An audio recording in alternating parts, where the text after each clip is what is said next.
Breads have always been my weakness, and the only way I could have them every day is to start baking them home. Hi, welcome back to my channel. Let's just start baking my favorite bread. I have taken 16 ounces of 4 cups of water. I'm going to add 2 cups of wheat flour, 1/4 cup of jowar flour, and half cup of ragi flour to this water, and just mix it well. This recipe is really forgiving and is very easy, has no hard and fast rule. A little water or flour here and there is not going to make much difference. Also, there is a surprise recipe in the end of the video, so please do check that out.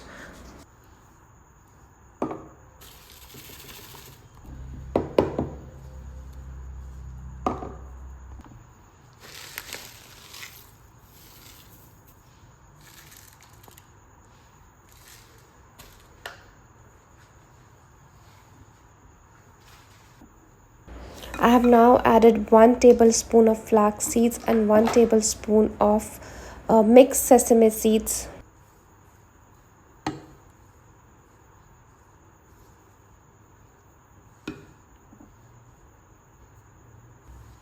Adding half a teaspoon of salt, a tablespoon of edible oil or olive oil,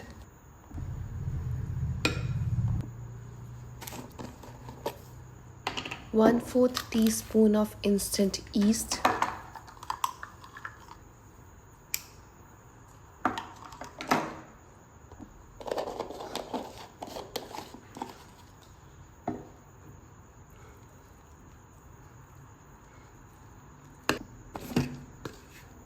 have now added half a cup of oats. You can add even more than half a cup.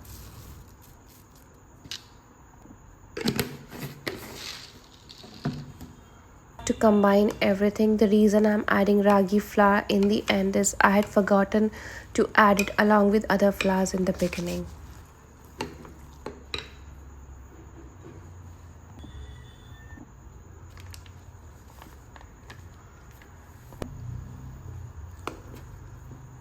We now just have to combine everything with a spatula or a butter knife.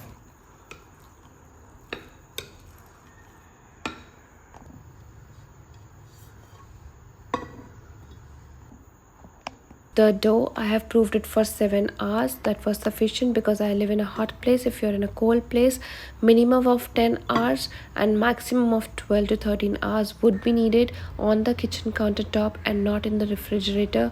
It's ready. The dough looks like this. It has risen well, and now you can't really fold it because there is no much gluten in this dough.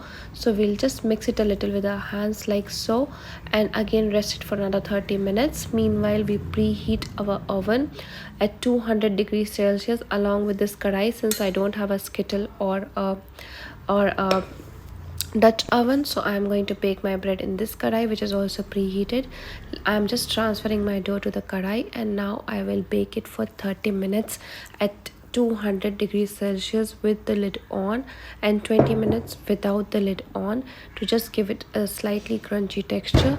If you don't want it to be very crunchy at the bottom, you may use a parchment sheet and a heavier bottom pan. That's all. My bread is ready. There's no compromise on the taste at all because I would not like to compromise on the taste of my bread.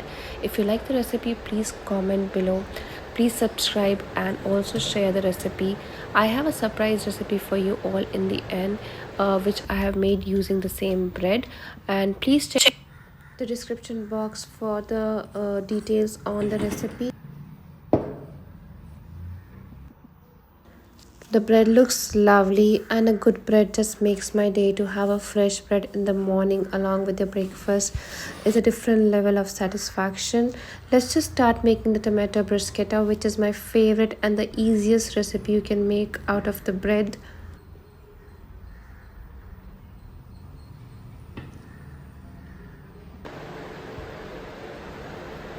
All you have to do is chop half a tomato. I'm just making a bruschetta out of one bread toast.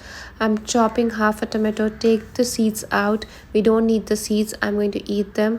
And I also have some garlic which I'm going to chop again. Everything has to be finely chopped. Some basil. These are the basic ingredients, so we don't need to compromise with these. We definitely need these ingredients. And I'm going to add approximately 1 teaspoon of olive oil. I think by mistake I have written 1 tablespoon of olive oil, but no, it's 1 teaspoon of olive oil. And you just have to top it up on the toast. So I have toasted my bread already, and I'm going to just top it up with the tomato and the garlic mixture that we have made. And the tomato bruschetta is ready. If you like the recipe, please let me know and subscribe. Thank you so much. Bye bye.